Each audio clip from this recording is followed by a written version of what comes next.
Big tech strikes again. For some reason, they don't want me to talk to you about my biggest concern for U.S. security right now, and that's the threat of an EMP attack. Hello, everyone. I am Trish Regan. Welcome to the Trish Regan Show. And on yesterday's program, I brought up my concerns about the risks we face as a nation regarding our infrastructure, specifically our grid infrastructure. And what happened? Oh, Facebook tells me you're not supposed to talk about that. That's apparently too sensitive. Sensitive content. Within 12 minutes of me posting that video, I want you to see what I heard back from big tech. Let's go to the screen. It says, this content has limited or no monetization because it contains content from a restricted category that's sensitive in nature. Restricted categories limit ads from showing in videos that might not be suitable for certain brands or businesses. So apparently, me talking about something that is a very real threat to the United States of America, me quoting from congressional reports all the way back to 2008 and again in 2016 and 2017 is something that Facebook doesn't think is appropriate. It's not suitable. I'm sorry, what are journalists supposed to do other than to highlight some of our vulnerabilities as a nation and draw attention to them so that we actually take some of these threats seriously? Here we go. I want you to see what the EMP Commission said in 2016 to Congress, where they talked about the threat that America faced, that 9 out of 10 Americans could die. They said an attack could shut down the U.S. electric power grid for an indefinite period, leading to the death within a year of up to 90% of all Americans. And then I've got another report to show you. In 2019, let's go to that screen grab. It said 9 out of 10 Americans are dead from starvation, disease, and societal collapse. The United States of America would cease to exist.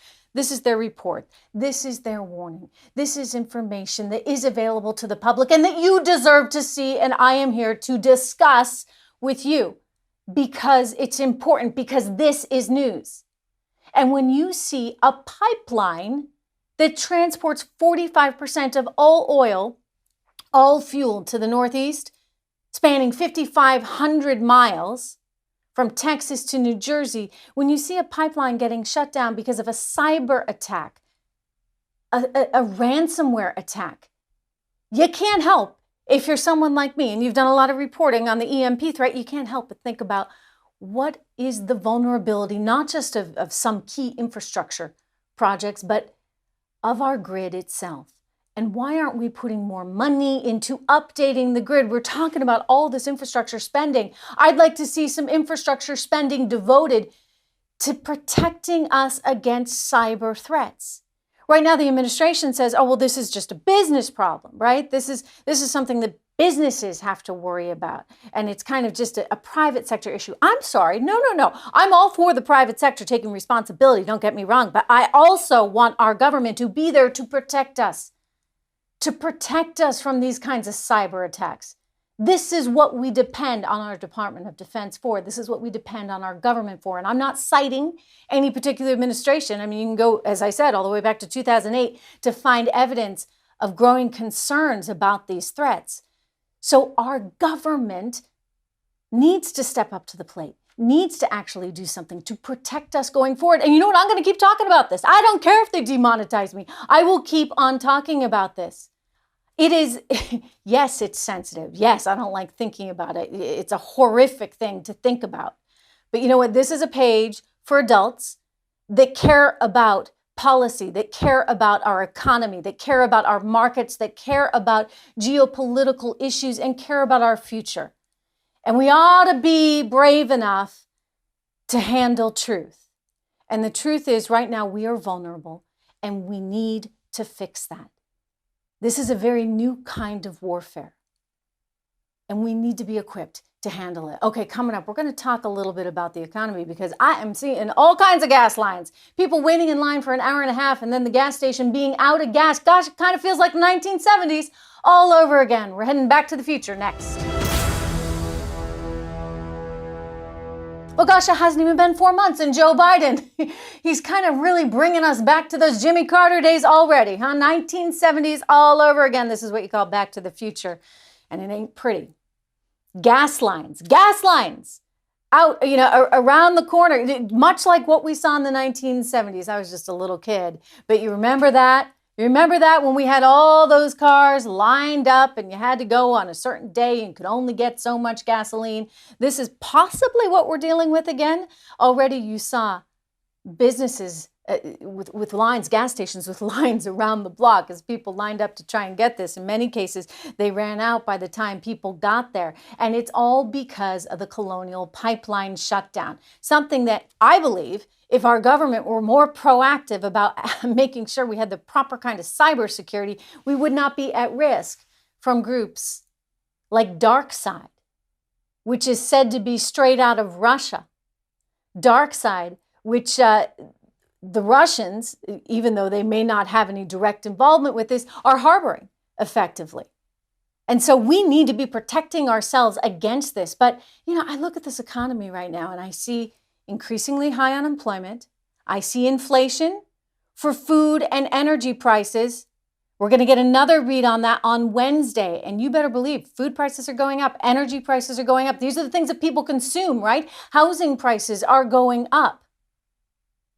And yet, what's happening with everybody else? People aren't going back to work. We only added 266,000 jobs to our economy. The president wants you to think that somehow is okay. We're in it for the long haul. It wasn't supposed to be 60 days. It's supposed to be the year. I've heard that before. In fact, I heard that a lot during the Barack Obama, Joe Biden years.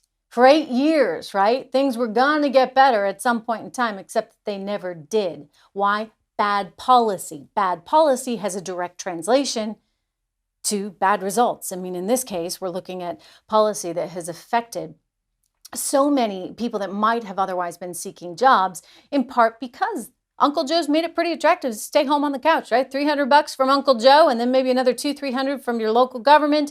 And what do you know? Pretty soon you're making more money than you would doing a whole lot of other things. So people are making very logical decisions. All of this, however, contributes to an economic malaise that, while I do hope and I do expect that we're still going to see a little bit of growth in the coming months, in part because of summer, in part because, people are just getting back to normal a little bit, right? And doing normal things and going back to work and going out to eat, etc. So some improvement, but not the kind of improvement we really could see. The improvement we could see if we actually had good policy. So this is the problem.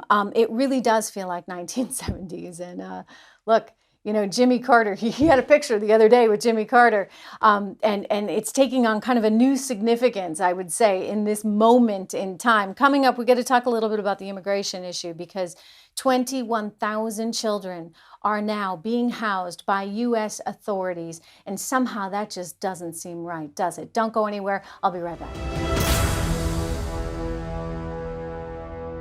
It may be the largest child smuggling operation in the history of the United States of America. Let's not kid ourselves. All right? These are human smugglers that are bringing these children to the United States of America. And according to a new AP report, 21,000 kids, we're talking toddlers to teenagers, are now in custody. The number of migrant children in government custody more than doubled in the past 2 months. And this week, the federal government was housing around 21,000 kids from toddlers to teens. When I say human smuggling, I mean it, child smuggling. Because look at this video I want to show you. I've showed you before, these two little girls, one of them just about 5 years old, being dropped like rag dolls over the border by these human smugglers that are paid lots of money to bring these kids all the way there because the parents are hopeful, right? Hopeful that Joe Biden, given the big welcome mat he's extending, is going to give a better life to their kids. I don't begrudge anybody wanting a better life for their children. But we ought to be thinking long and hard as a society. The administration ought to be thinking long and hard about how we do this in the best possible way so that we ensure the best possible outcome for these kids. Going back to that video again, did you see how those little girls, like rag dolls, and then you see the smugglers running away? They could have gotten badly hurt. They could have broken their necks. They could have had a series of broken bones from being dropped like that. And the smuggler has no liability. That smuggler just takes off. That is fundamentally wrong. And thank goodness that the CHP recorded this because otherwise we wouldn't know. And you know what else we're thankful to the CHP for? For getting some video inside those shelters. Let's go to that video right now. You can see these glass cages. Dare I say the word cages? Remember that term that was so popularized during the Trump years? This is awful. I mean, it's heartbreaking to see. And this is coming at a time when, the nation is still reeling from COVID. They're not testing people at these facilities for COVID-19.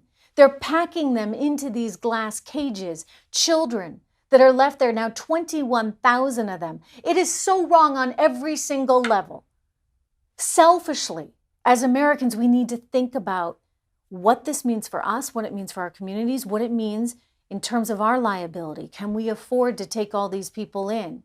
And then not so selfishly, we need to think about the importance of these children's lives, right? Why are we encouraging their families to risk their lives to send them here? There's got to be a better way. I'd like to see Kamala Harris actually do something meaningful on this front. Let's just say, I doubt that's going to happen. I doubt it's going to happen because it's politically dangerous for her to actually say, wait a second, we need a border. She can't say that. And so she's going to keep inviting everybody in, come one, come all, but we don't have the capacity for it. That is clear. You've seen that from the pictures. So we need some adults in the room. We need some intelligent people to come up with intelligent solutions, humane solutions, so that we help those kids, we help their families, and we help Americans. Don't go anywhere, anybody. I have a terrific guest coming up next, Andy Puzder. He was the former CEO of CKE Restaurants. We're talking Carl's Jr., Hardee's. He has a thing or two to say about the jobs market right now and how the Biden administration's policies are really hurting American workers. That's next. Because of the generous unemployment benefits, that is a major factor in labor shortages. Americans want to work. Americans want to work. As my dad used to say, a job's about a lot more than a paycheck. You know what? I agree with the president. Americans do want to work, except, this little reality, Americans are also pretty smart, right? We weren't born yesterday. We get it. When you're offering $300 to stay home on the couch from the federal government, Uncle Joe, plus another $200-300 from your state government, I mean, heck, it sure beats washing dishes. I love how they're trying to say this isn't the case, but you know what? It is. And there's somebody who really understands how to get Americans back to work because he worked in the private industry. We have the former CEO of CKE Restaurants with us today. We're talking Hardee's, we're talking Carl's Jr., none other than my friend Andy Puzder. Good to see you, Andy. Great to see you, Trish. Thanks for having me. So, again, I agree with him. I think Americans do want to work. I think there's a tremendous amount of pride in working. Yet, they've made it awfully darn attractive to sit home on the couch.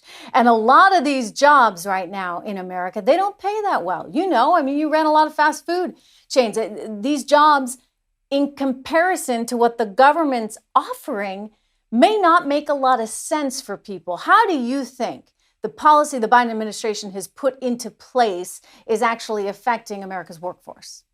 Well, what's having a terrible impact on America's workforce. And, look, if you want to know what's really going on, Joe Biden should do this too. He should get out of the bubble in Washington, go to a restaurant, go to a grocery store, go to a barbershop, go anywhere and ask the people that are there working whether or not people are staying home because of these unemployment benefits. It went around the internet. There was a sign put up in a Sonic in Albuquerque, New Mexico last month that said, "Please be patient. We're understaffed. Nobody wants to work." It made it all over Twitter. There was a guy in Florida, a McDonald's franchisee, offered people $50 to come in and interview, and he still couldn't get employees. You can make $33,000 to $35,000 a year sitting home on the couch. Now, if you can make that sitting home on the couch, a lot of people aren't going to go to work, which is why we have such an incredible number of job openings. And yet in April, we produced, 266,000 jobs, about a 750,000 jobs miss on the economist estimates. I think that's the largest miss ever. I've never heard of a miss of 750,000 jobs. I mean, it's incredible. It is incredible. Look, I could have told them they were not going to get $1 million. I don't think I would have thought it would have been that off. But wow, I get it, right? I get it because people are logical, smart, people, right? And if the government's offering that much, why actually go to work? So that gets me to this question. Do you think that the administration might be looking at it, some economists in the administration saying, well, then, employers are just going to have to raise wages. We need higher wages, and this is one way to get them. If you compare last March to this March, wages have gone up 3.9%. You've got employers paying bonuses out there to people to come in and work. I mean, it's very hard to compete with here's $32,000 to $35,000 a year, and you don't have to do anything. I mean, it's very, very difficult to compete with that and to stay in business. So and one of the problems is, if you raise wages now with all that government spending that Biden's been doing, he wants to spend $6 trillion. He's already spent 1.9. He's talking about spending 1.9. It's approved. When all of that drives up, when businesses are again operating in a normalized environment, how on earth are you going to afford to pay these wages? I mean, nobody's going to want to work for less than they're making now, and businesses aren't going to be able to afford it unless they raise wages really high, which is going to increase the cost of goods. And Larry Summers, who's no conservative, as you know, the Obama Council of Economic Advisors chair and Clinton Secretary of the Treasury, his words, the alarm bells are sounding on inflation. We could end up with inflation that would devastate working and middle class Americans. And what Biden's doing with the labor force, the way he's trying to push these wages up and having people sit home for free, this will be a big contributor if we are hit with massive inflation. I think there's a pretty good chance we will be. I was all for the stimulus checks, the first time around, because I think that people really got caught off guard. But the second time around, even still during the Trump administration, I thought, what? It's about time people kind of, get back into the swing of things. And this runs the risk of causing greater unemployment for a longer period of time. And then, of course, Biden comes along, and he's not just talking about this round. I mean, I think, Andy, if he were to get his way, we'd be doing multiple rounds, and it would be very hard to wean ourselves off of these unemployment benefits, thereby contributing to an environment where you can't find workers. I mean, I don't know how this plays out, but inflation is certainly one scenario. We're already getting evidence of that, right? Food prices going up, restaurant prices going up, energy prices, certainly now, thanks to the Colonial Pipeline situation, really going up. How do Americans handle it? Well, I will say this. Biden and the Democrats have been extremely honest about this. They came out and said, we view the pandemic as a crisis, an opportunity to fundamentally transform America. They want to fundamentally transform us from this achievement-based, incredibly productive society that we've grown used to, that we've been living in for years, where work is valued. They want to turn us into this collectivist, government-dependent, socialist economy and society, and they're doing everything they possibly can to bring that about. And one of their big problems, of course, is the pandemic's coming to an end. So you notice in the states where they're Biden supporting, you're still wearing masks, people are separating by 6 feet. I was walking in Central Park a couple of weeks ago. I visited New York. I'm all immune now. I've got my shots. And I didn't wear a mask for a little while. I had it in my pocket, but people looked at me like I was the enemy. Here I am in Tennessee. I just went for a walk this morning at a park here in Tennessee. Nobody has. Well, maybe there was a Democrat or two that had it, but generally nobody has a mask. Well, that's the joke. Everybody's happy. That's the joke in the Northeast, right? People are like, I don't really want to wear my mask. I'm outside, but I don't want anybody to think I might be a Republican. And so they put the mask on. No, but I've seen it. And in my neck of the woods, just going for a walk on the beach, and people are a good distance apart, and there's plenty of wind, and yet, you get a little bit of a look. And it's like, gosh, come on. But it's because everything has been so badly politicized, something I've made the point about from the very beginning with coronavirus. And I think it's going to continue, because I think they're going to continue to say, as we saw Gina Raimondo on the airwaves, Face the Nation over the weekend, saying, look, this is really hard to get out of this. They want more and more and more money, and they're going to continue to use coronavirus as the excuse to fund the coffers of big government. And we know what works. I mean, 2019, we had the highest family income in the history of the country and the biggest one-year increase in family income, the lowest poverty rate in the history of the country, and we had the biggest drop in poverty since the 1960s. And it was better for Blacks, Hispanics, Asians, women. People without a high school education. I mean, it was a blue-collar economy, and income inequality decreased 2 years in a row. So why wouldn't you do that now? Now you're coming out of the pandemic. You've got this great V-shaped recovery that started last October. We've seen things going in exactly the right direction. They were going in the right direction in January, in February, and in March until we hit the re-upping of the $300 don't go to work bonus. All the Democrats and Biden had to do, all they had to do to get this incredible labor market reignited was do nothing stupid. That was the entire requirement. And they just couldn't resist. They had to go and do something stupid. And I don't think I've ever used the word stupid in an interview, but paying people not to work at a time when you're trying to create jobs, there isn't a better word to describe it. This has been an horrific, horrific policy. And it's got long-term, it hurts the economy and it hurts middle class and working class Americans.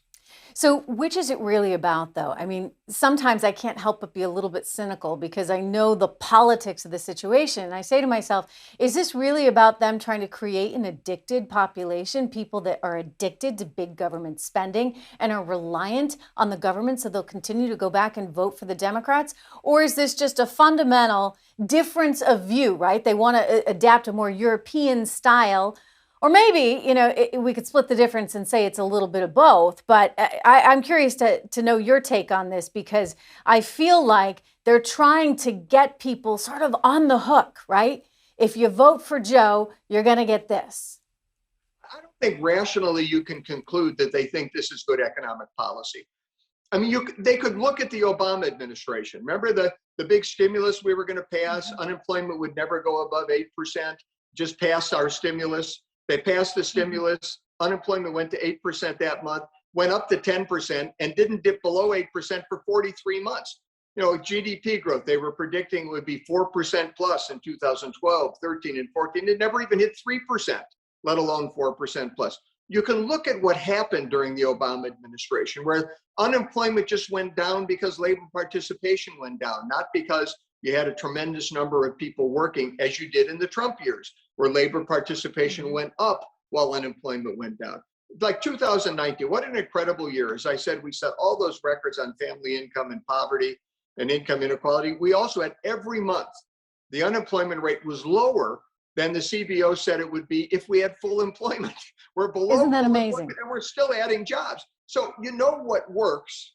We know what doesn't work. I mean, to conclude that if we do what doesn't work more, if we have this incredible, fantastical spending spree, that's going to work better because we didn't spend enough last time. To conclude that, you really just have to not be very bright. I mean, we know what works. We should be doing it. We're not doing it. So I think your conclusion that they're just trying to transform us to a government-dependent society is a very good one. Well, either you're not very bright or you're not very honest. This is Andy Puster that we're talking to. Getting America Back to Work is his book. And I think that's the truth of it because, Larry Summers is a bright man, but clearly he's also an honest man. I think Janet Yellen is a very, very bright woman.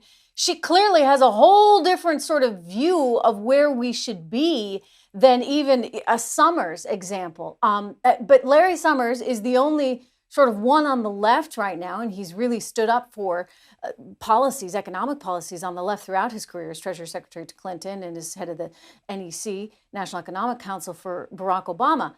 But why is it that he's the only one willing to say something? It's hard to understand. And you have Biden's economists were arguing in January, just like Obama's economists had argued. They said, well, if we pass this 1.9 million stimulus, that'll get us to full employment. I think they were saying by this fall. Well, we're not going to get to full employment by the fall. I mean, who are they kidding? I mean, who they honestly think they're kidding with this? Of course, you'd have to ask that, who's going to believe that the border crisis is Trump's fault, that the vaccine is all thanks to Joe Biden. I mean, you could go on with the list of things. You have to ask just how stupid It's do they really think we are? frustrating. It's But this is frustrating, and I worry. very I worry frustrating. because Andy, I know the key to America's success has always been our economy. If they take that away from us, what's left?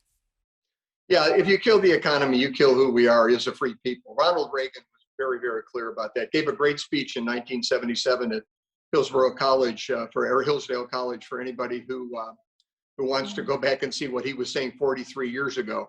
We're in a very dangerous period right now. We need to get to 2022 and take back the House and/or the Senate and just stop this insanity. It's really just crazy what we're doing with the economy. It's a big risk.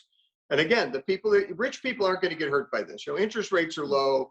You'll see real estate go up. You'll see the stock market go just like you're seeing. Right. It's not going to hurt people that have assets. Working class people, they're going to get killed. And April was a good example of what's going to happen. They're not going to get the jobs they want, and you're not going to see the salaries increase the way they should increase if businesses were competing for employees as they did in 2018 and 19. Andy Puzder, so good to talk to you, sir. Everybody Thanks, should Trish. check it out. His writings on getting America back to work. Follow him on Twitter. Good to see you. Thank you, my friend. Good to see you. My thanks to Andy Puzder. There's so much going on right now that really convinces me we are in treacherous territory as an economy. And it's sad because so much of it is so avoidable if we just had the right policy. It shouldn't be political. Unfortunately, it is. That's just the reality of the times in which we live. But I would like to see the best things for America's future, the best things for American workers, so that we enjoy the most prosperous, most successful economy on earth. I want to encourage you to go to my private page on Facebook, Trish Regan's private page. I want to encourage you to go to trishintel.com for a whole lot more. And remember, everyone, live free or die. Those really are words to live by in more ways than one. I'll see you tomorrow.